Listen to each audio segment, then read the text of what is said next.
ka ammi do haynani ma ngalu hewugo jawdi dudunde ko woni tum mi anda si tawi ida hebuli wadugol sadakaji di mi yamirta madi fiya hendundi jawdi ndi mi haynani ma don on tuma non hafiru bernde makko nde wali wata yejutu like gol video on si tawi a abonike si tawi non a abonaki wana ko satti ko do memata si a pari memude don ara like video on do merci beaucoup. Assalamu alaikum katali etendi Polar TV do hara hilan salmina on lalando sayi don e jam torano on Allah cellal e duubi e jawdi dudundi wadandi barke hara hilan weltani on mojjala yide commentaire din e partage on e like jidin beede like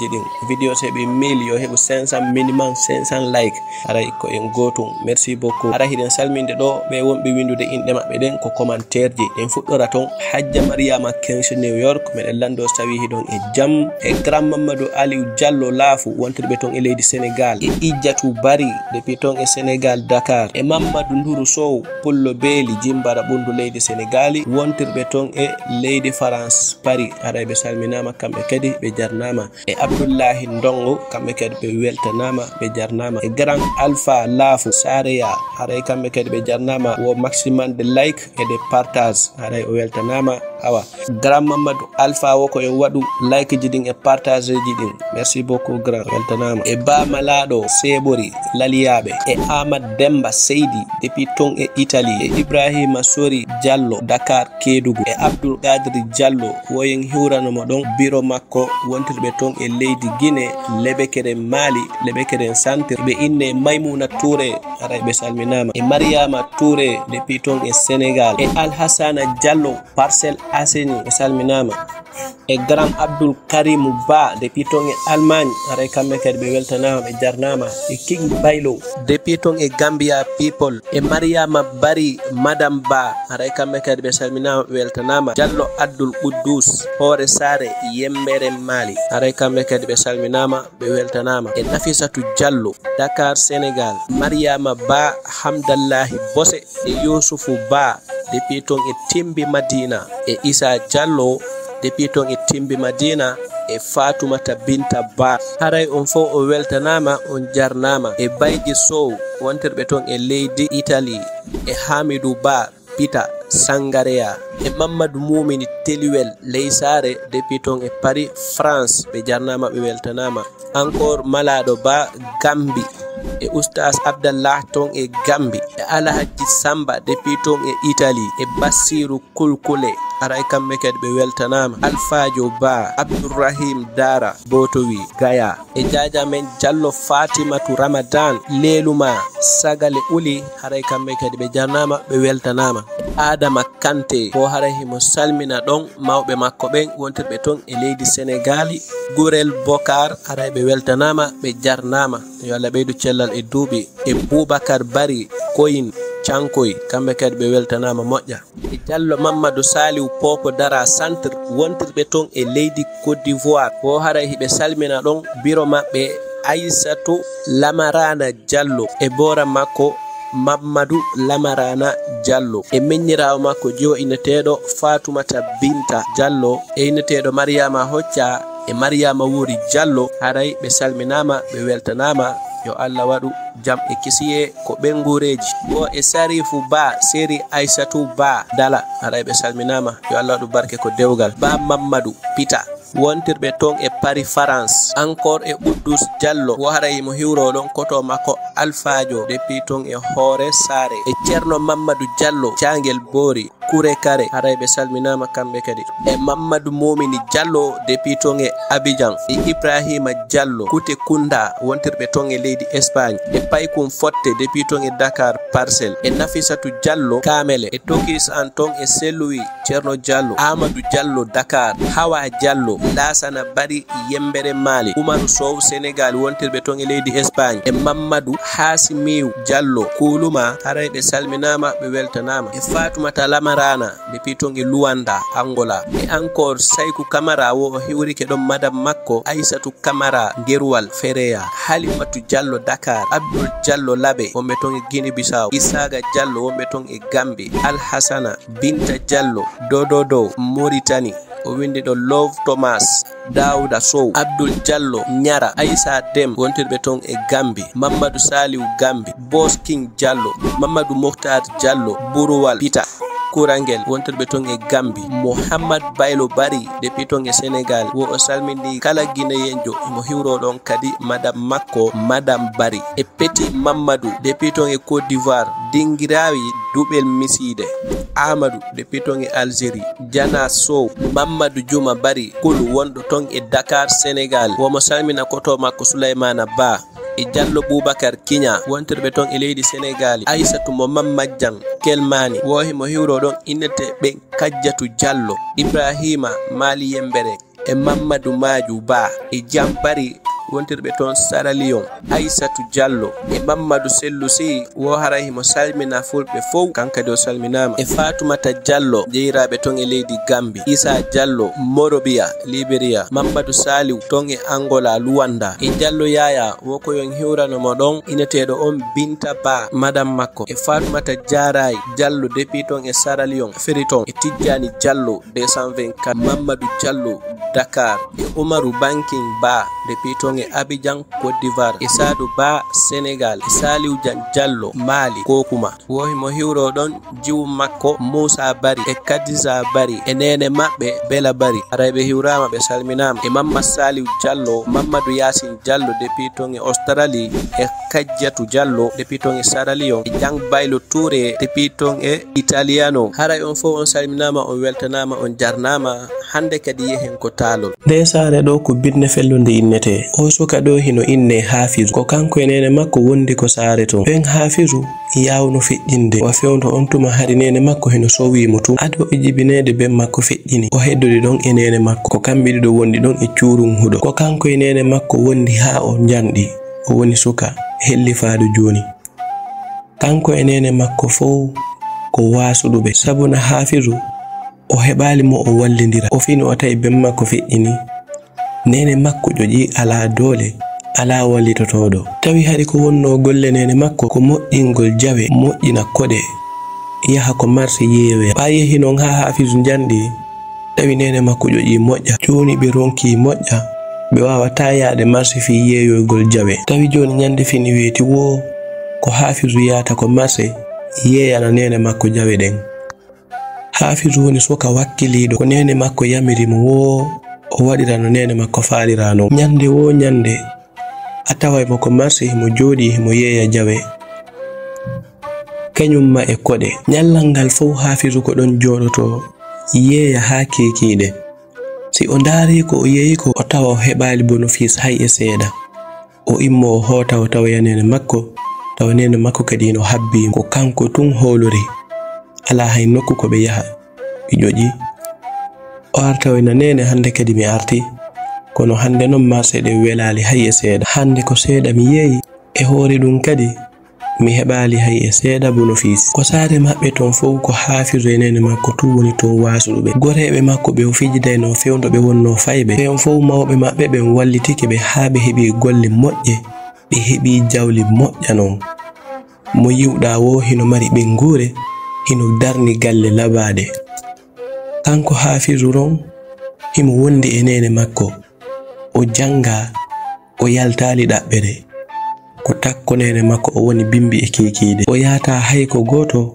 goɗɗo aratako makko. ñande fini weeti wo Hafizu si lotike ha laaɓi o naata ko suudu makko, o ƴetta conci makko ɗin o ɓorno o fokkita yahugol ko marché yeeyoygol koɗe. ɗum e wonde Hafizu ala jawdi, nene makko ala jawdi, o finali o tawi ben makko hino wuuri, o taƴaki himo wakkili ñande fini weeti wo o yaha ko marché o yeewe, mo tañƴini tun ñandere goo Allah wallaymo kanko kadi o heɓira jawdi wana no goreɓe makko ɓen heɓiri non jawdi. kono ɗum haɗali ñande fini weeti wo o yehi ko marché, ko sifa no o yeeyirno non hanki ko non o yeeyirta hande, o heɓata bénéfice hay e seeɗa. yeehi ha tawi joni ko ƴiyangal e hoore mum o woni ñamorde, marchandise on hino ɗoyto tun, basal ngal hino yara yeeso tun. watti joni Hafizu yehi ko marché, ayey kanko tun himo jooɗo, himo suni, himo miijito ko honto o rewata ha o heɓa jawdi. goreɓe makko ɓen hay goto hikkinamo hay e goto fonkamo. Yimɓe saare maɓɓe nden fof ko kanko ɓura jasinede sabu angal heɓugol jawdi. Tawi luumoji ɗin hino ɗuuɗi, so yehi hande o luumo ɗo faɗɗi jango ko e luumo go o yata. Nyandere go Hafizu hino rondi cagi hun koɗi kun himo yahude e luumo nokkugo takko hoɗo maɓɓe gonɗon. Si o rondike cagi hun kun ha o ronki o rowtiro kun o wakko kun ko hoƴƴudu makko hara kanko tun himo yaha. Tawi yimɓe saare nden ɓen fof si yi'imo ɓe jaliraymo ɗum ko o woni yeeyde koɗe kon. E hino kanko kadi wona e hoore sago makko woni mo yeeyinde koɗe, ko nene makko woni mo yamirde ɗum. Ɓako ɗum ɗo wonno golle nene makko. Tawi joni sukaɓe accay ha o ɓatto ɓe ƴettoya kaaƴe ɓe adda ko laawol fiituyo feggo nyandere goo koɗe ɗen saako ɓe ara ɓe jalamo. Nyandere goo non Hafizu hino rondi nde saagare makko koɗe himo yaha. Wattu no raaliili e ko woni yaade ton. Neɓali seeɗa tun a sikkay ko goɗɗo sorti koyɗe makko ɗe o yani. Cagi hunku yaniri to koɗe ɗen fof saaki ɗon fof. O immi himo ngalɗi himo jiɓi andude ko honno o yaniri ɗo. O ndaari o tawi koɗe ɗen fof saakike ɗon fof.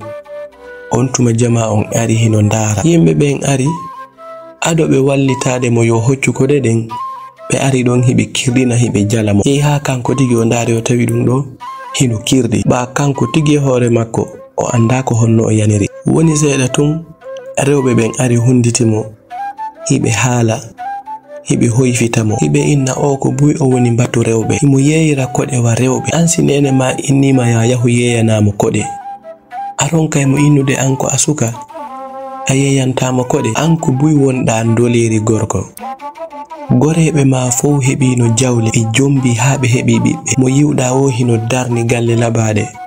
an ha nin hiɗa jooɗi ko nene ma ɗo e yeeyangol mo koɗe. An a hersa ɗum. Ko non ɓe hoyfitiri Hafizu ha Hafizu hersi, kono ala wattu no deyli e ko woni haalde kon. On tuma o immi o fuɗɗi hoccude koɗe ɗe wattaɗe ko cagihum. On tuma sukaɓe no hundimo hino haala hino jala hino inna cukalel yeeyowngi koɗe. An ala golle goɗe waɗata si wona yeeyugol koɗe. Ko buy wonɗa doleri gorko. Ko non ɓe jokkiri hiɓe hoyfita Hafizu. Kala konngol ngol ɓe haalimo ɗum metta mo moƴƴa ko wonki makko, kono ala ko o waawi. Ko non o jokkiri o hocci koɗe ɗen fof o immi o haajaka e ko woni haalude. O rondi cagi hunko o fokkiti o yehi ko marché. O yehi ha o hewtoyi ko marché o jooɗi o weƴƴiti marchandise makko on o fuɗɗi yeeyude. Kono tawi ko ɓe wonnomo hoyfude de kon ɗum satti e makko moƴƴa. Yehi ko marché ɓernde makko hino metti himo suni himo miijo ko ɓe wonnomo hayfitirde kon. Nden nyande nyallal ngal fof himo jooɗi himo miijito himo miijo ko honnituma kanko kadi Allah okkortamo jawdi ha yimɓe saare nde wattamo teddinde acca jasingol mo. Nyallal ngal fof ko non o jooɗori o yewtidali hay e goto. Nden nyande kadi ngeygu ngun ɗoyti moƴƴa. Yehi ha telen kekiɗe o inni o ndaaru ko jili o heɓi. O ndaari o tawi hande non o heɓali ko yeeya hay e seeɗa. O ndaari o tawi ɗum ɗon yonataɓe ko ɓe ñaama. O rewi ɗon e njatigijo makko go fi nyawlagol mo mbuuɗi. Tawi on njatigijo makko ɗon kadi ko julajo andaɗo ko marché ɗon ko marɗo mbuuɗi, kono non jawdi hino jaranimo ko woni o. Himo fiddani jawdi o haajaka e goɗɗo sabu jawdi. Si on hawti jawdi ko ansi tawi muññoto wona kanko do. On tuma o yehi o tawi mbari makko ko kamɓe woni gore. O inni mbari hande mi yehi ko marché to, kono hande marché ɗe welali few. Hilan faala ya nyawlan ɗo mbuuɗi seeɗa heɓa ko mi hewtitiroya sabu na hande mi yeeyali hay e seeɗa. On tuma mbari makko inni awa mbari mi nani ko haala ko mi nyawlete, kono non hiɗa andigoy hiɗa andi no mi wa'i. Min jawdi andi mi ittata e mayti sadaka, mi yurmetake goɗɗo e jawdi andin. Ko yamadi to ɗum ɗon moƴƴa jonnala nyalande nde jonitala mbuuɗi andi. Nden nyande non si hewti rewa reweteɗe ɗin fof ha jonitala mbuuɗi andin. On tuma Hafizu inni mbari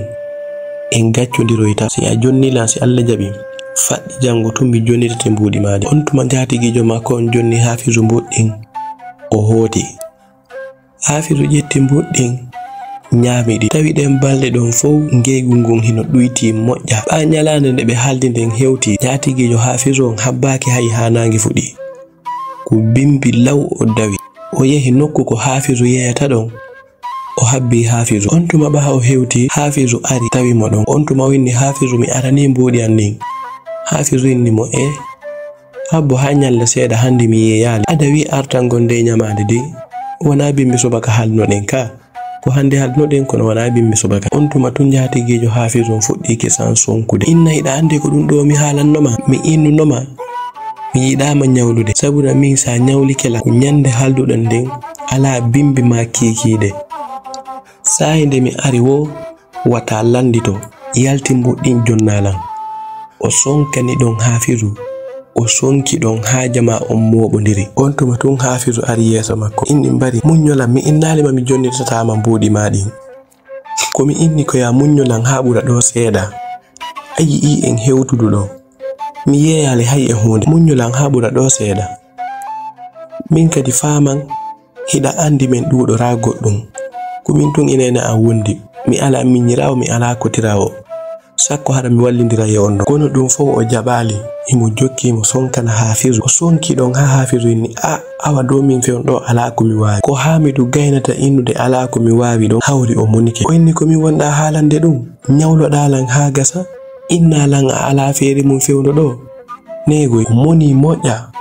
ko Hamidu innata yo immo tay o tami kamore o utti Hamidu ko yeso yimbe wombe don ben fo ndaari mo kala yurma Hafizu on tuma be ari be inni yo Hafizu munyo ibe ndara ko tappa don ne bali seeda tun be o wondi ben ko marse nder ton fuddi mo kafande mbudi fi o hebu seeda ko o jonitira o jatigijo makko ba hibe renti no alhaali makko o woniri non ko non be mobiri mbudi be jonni Hafizu fi yo waaw jonutude o mo o nyawlino be jonni mo mbuddin o jonniti jatigijo makko on o yehi o jotti ko ngigu makko tawi joni miijo ngon duudi e makko ande den duudi e makko kataji din hino ardirawa hendu nyande fini weeti wo ko ande e suno e jarrabu ye fasongo aranta den nyande kadi nyallangal fo Hafizu jodi hino miijo hino dibi andude ko honto hebirta jawdi fiyo wallito nene makko e fiyo yimbe ben duyto ko yawimo kon kadi ko yiwdamo himo miijo o inna mi anda min kadi o aduna an ko hondu wadi ha himo sattirini mi anda ko hombo mi toñi simi do anduno ko hombo mi toñi ha tawata ko dum nan tampinde mi hayno mi halna on tigi o yafulan ko non Hafizu woriri ko saare nder ton e hore hoyfi tegol jaasi negol yawegol e yennego ko woni yeeyde kon kadi ngeegu ngun hino duyto ton be ala hebude bonofis nyande wo o yahay kono o faamali ko hondu wadi ngeegu ngun hino duyto ton ba o hoti ko mabbe o jodi o mijiti o inni min mi anda ko hontu mi rewata ha mi heba jawdi kono non ko rewete o ma tumi heba jawdi sabu no mi sonjike mi lettike on tuma o anditi don hino woduno gorejo makko go mo o welduno moƴƴa fewndobe wonno faybe ko on gorejo makko don o burno weldude on gorejo makko don non hebino jawdi hino mari be ngure hino darni galle labade o inni joni yo yahu ko on don o dabbira mo ballal sabuna ko kambe dido burno weldude fewndobe wonno faybe hino gasa on don so landike mo o wallitoto on to man nyande ba weeti bimbi subaka dawi o yehi ko gorejo makko tawi don gorejo makko on hino tawa e burbe marde jawle den ko saare mabbe ton imo mari jawdi ayi mo tun anda wodo ko hettido Hafizu ari ha hewti konkani mo dari hucci on tuma gorejo makko on ari udditi bafangal dari ko dambugal Hafizu kanko himo sikkude tun si o gorejo makko do yi'imo andi taymo in Hafizu mi wayrima yi'ude ko honto iwruda e wayri ndiri joni kanko dum don o habbino kono ba gorejo makko on ari o inni ko an homboni Hafizu inni e bari ngandita Allah o inni mi andama de konto iwruda e ko non adduma ko amen do bimbila Hafizu inni ko ma do mi ari o inni ye awa natu nderga Hafizu naati on tuma gorejo makko on ari dari inni ko no wadata ga Hafizu inni no salmindemo o inni o wata salminan hara balam basal manga halu ko hondun adduma simi do wawi mi wallama hari non Hafizu kanko himo tanjini so yidi e gorejo makko on o weltoto moƴƴa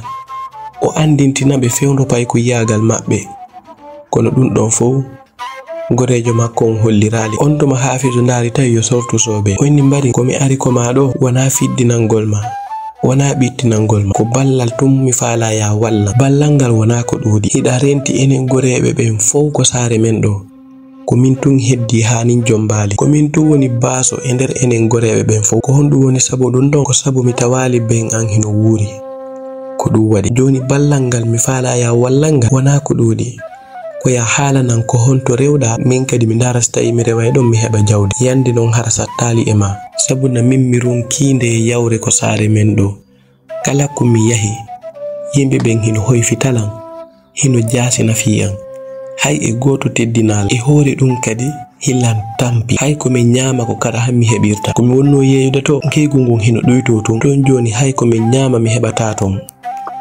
yandi wallan on tuma tungorejo makko ngin Hafizu mi nani ko haalda ko kono noon hiɗa andi jawdi wona ni tun heɓorta hino wondi e hoore sartiji si tawi a jaɓi sartiji ɗin mi hollete mi wallete kono noon ko e hoore sarti miijito si tawi hiɗa yiɗi mi wallama si tawi noon a jaɓata sartiji ɗin haray jara hiɗen muuto on tuma tun Hafizu inni mbari wata ɗum maapine min fewno ɗo ko mi yaltata e ngal basal ɗo tun mi faala sabuna mi ronki mi sonjike mi lettike min kadi mi faalama yaltude e ngal basal haalana sartiji wonɗine tun ɗin fopp mi jawiɗi on tuma jatigijo makko yaltine ɗon haɓɓere mbuuɗi jonni inni en fuɗɗoto no woni ko ya wattu yili moƴƴa hay e goto wata andu ko honto ittuɗa ɗi mbuuɗi ara non ɗum non ɗin mun ɗum ɗi mbuuɗi ɗi mi jonnuma ɗo en natani fi heɓugol jawdi ɗo yilditorgol ɓaawo ala ko yeeso tun on tuma ɓambari makko haalanimo ɗum ɓernde makko nden duppi kisan o huliti on tuma fuɗɗi non miijitade ko honɗum mbarinjo makko on faalamo haalande on tuma mbari makko acci moɗon naatoy Hafizu fokkiti hotugol ko makko himo miijo mo jiɓi andude ko hondituma o heɓata mbuuɗi ma ko hondituma o heɓirta jawdi sugu no mbari makko heɓiri non jawdi on tuma Hafizu fokkiti hotugol himo welti himo jala ko laawol himo inna kanko kadi neɓata o fuɗɗo heɓde jawdi yimɓe saare nden ɓen fopp teddinamo yimɓe ɓen acca kon mo yawade kon tawa joni kala ko o rewi yimɓe ɓen haray joni ɓe sustamo yawade on tuma ko ɗon o rewi kisan o yehi ko Marseille o ƴetti ɗon seeɗa e mbuuɗi ɗi o jonnaɗi o soodi maafeji buyi o hooti himo welti himo jala o hewtun o yehi o fewni haako kuri o defani ɓe ñamete welɗo e hoore himo welti ɓanene makko yi'i hande Hafizu arti hino welti defaniɓe kadi ñamete welɗo nene makko ndaari Hafizu ndaari ɗi ñameteji on tuma winni ene bobango mi ndaari mi tawi hande hiɗa welti moƴƴa mi ndaari mi tawi hande kadi o ñamete mo defanɗa en ɗo hari en meeɗa ñamde sifa o ñamete ɗo nder gal ko honto heɓirɗa jawdi konto ittuɗa ɗi mbuuɗi on tuma tun Hafizu inni nene acce onon kadi wata en tampo sonjoɗen fewden ala mbuuɗi fuɗɗo arde tun fuɗɗo ɗon anude kadi e landa golla Allah fuɗɗiki en udditande arsike enen kadi waton suno hewti enen kadi ko yimɓe ɓen teddina en ɓe watta yili emen on tuma tunene makko en ni awa minani ko haalɗa kon ɓa ko a ɓiɗɗo gorko hino gesara heɓi golle goo hara wona yeygol koɗi tun on tuma ko noon ɓe wondiri e nder balɗi tun Hafizu anditi mo halduduno e gore makko o yehi o ƴettoy conci makko ɗi o ɓuri yiɗde ɗin ɗi o tañƴini ɗiɗo si o ɓorniki ɗi kala ko o yehi hay e goto hoyfitatamo on tuma o ɓorniɗi o yehi ko njatigi makko ko gorejo makko on wari o tawi gore makko o salminimo on tuma ɓa o hewti o inni mbari mi hewti koko halduno ɗen kon ɗe balɗe ɗo a wallitike min moƴƴa ɗi mbuɗɗi jonnoɗala ko e majji mi soodi conci mi sodani nene an conci kadi ɗe balɗe ɗo fof ko ñameteji welɗi tumi woni ñamude e jaka neɗɗo sino mari jawdi ko ñameteji welɗi tun ñamata ko ɗum waɗi ko yiya ɗo wo non hiɗon henti hiɗon laaɓi jonnon haray mi faala ya haalana ko honno mi gedata ha mi heɓa jawdi hara wona argol ƴetta e jungo ma on tuma tumbari makko en ni Hafizu ɗum wata maapin joni walluɗo lan ha mi heɓi jawdi ndin on mi naɓete ha ko makko mi hollindira on min noon si mi hollindiri on hara yaltinelan e programme ji mun ɗin ko ɗum haldunoɗen mi waɗanima ɗum non hay on tuma Hafizu welti moƴƴa ini sa waɗanilan ɗum ɗon haray miɗo weltanima moƴƴa ɓuri komi weltanima ko on tuma jatigijo Hafizu on ƴettimo naɓimo ɗon e karamokojo go o karamokojo ɗo yimɓe saare nden ɓen fof hino andirimo Ceerno Yaagal e moƴƴingol piiji hawniiɗi. ɓaa Hafizu hewti mawɗo on fondi e Hafizu ndaari inni suka an miɗo haynanima ngalu heewungu jawdi ɗuuɗunde ko woni tun mi annda si tawi hiɗa heɓuli waɗugol sadakaji ɗi mi yamirtamaɗi fiya hendu ndi jawdi ndi mi haynanima ɗon. On tuma noon Hafizu ɓernde makko nden waali, ɓernde makko nden deeƴi, o welti moƴƴa, o heɓi cuucal. On tuma o ɓanti o fondi e karamokojo, o inni karamokoye kala ko landi ɗon lam mi waɗiray e hoore giggol, mi waɗay kadi ha andon hila wawi wadde hila yiɗi waɗude kadi. On tuma karamokojo inni awa ara ɗum taw sadaka arano on, immo yaha ko marché sodono yalan ton dontune ɗiɗi daneje pen hare ɗi jilla addanalan ɗe. Hafizu rewi ɗon tinna dogi ha hewtoy ko marché sodoy dondonoji ɗiɗi daneje pen yiltiti naɓani karmokojo on. ɓaa Hafizu hewti ƴetti dontone ɗen jonni karmokojo on, o inni annon hiɗa welu golludude min ko suka wawɗo wa mami faala hara a landutomo tun nde gayna hiñƴude haray o waɗi ko wiwɗa ko annon hila rentanma ngalu heewungu daraja towuɗo. On tuma mawɗo on naadimo ɗon e nokku nder ton haysi tawi ko ñalorma a sikkay ko jemma wonɗon nder ton fuu hino heewi tew cuddi hino waɗi curkiwil a famata si tawi ko curki esi ko cuddi ayata hay nokku ko yite ko curkiwil to yiyata. On tuma noon Hafizu fuɗɗi miijitade seeɗa fuɗɗi aanude sabu hari o meeɗa natude sifa ɗi nokkeli ɗo. On tuma mawɗo o waɗanimo ko waɗata kon fof inni yilto ko mon gila jango a fuɗɗoto heɓude jawdi. Hafizu immi hooti yehi jooɗi miijiti hino jiɓi andude ko honditoma mbuuɗi ɗin arata. ɓaa o waalike o ɗaanike weeti bimbi o immi o ndaari o tawi ko taabal makko ɗon kaɓɓe mbuuɗi hino fawindira ɗon. O hewti o ƴetti ɗi mbuuɗi o welti moƴƴa, o welti o yehi o jiccoyi ɗon hemo welti himo inna mi yetti karamokojo on, himo inna alhamdulillah joni mi heɓi jawdi min kadi hay e goto yawtako lam. Tawi takko makko fo hino wallina kaɓɓe mbuuɗi. On tuma Hafizu immi yehi ko marché leññande non o hewtoyi ton o hersa o sunaki o haajaka e hay e hunde o natir ko marché e hoore welo himo ndaara piiji himo miijo ko honɗum o wawata waɗude o ƴetta mbuuɗi makko ɗin o gollira ɗum ɗon haa o ɓura marde jawdi wonɓe ko saare maɓɓe nden ɓen fuu. On tuma o inni ndi jawdi ɗo sa min miɗo tañƴin ilan habbi ɓuri ndi ɗo ɗuuɗude sabu na komi waɗi kon sadaka mo mi itti on e nokku komi naɓa ɗon wona ɗi mbuuɗi ɗo tun mi heɓa e ɓuri majji. On tuma noon o welti moƴƴa tawi joni hakkille makko waalike.